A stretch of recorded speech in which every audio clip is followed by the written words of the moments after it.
Share lang ito, no? Gusto kong i-share lang to na about sa mga oven. Pag nakaka-encounter kayo ng mga oven na ayaw uminit, no? Pag ayaw uminit, i-check nyo lang tong magnetron.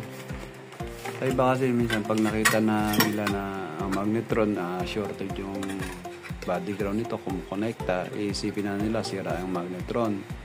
Ang ginagawa ng iba, papalitan na ng buo, mahal-mahal din ito. Pero kung tutusin, ito lang ang sira niyan. Plug ng magnetron. Ngayon, pagka nagpalit kayo nito, okay na. Maling-mali yan, pumapalo. Kaya ang tendency niya, pag-o-open tong fuse na to. Kayo dito sa magnetron na nag-shortage. Ayan o. Okay, so yun lang po.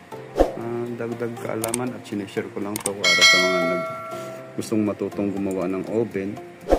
Okay? Ayos.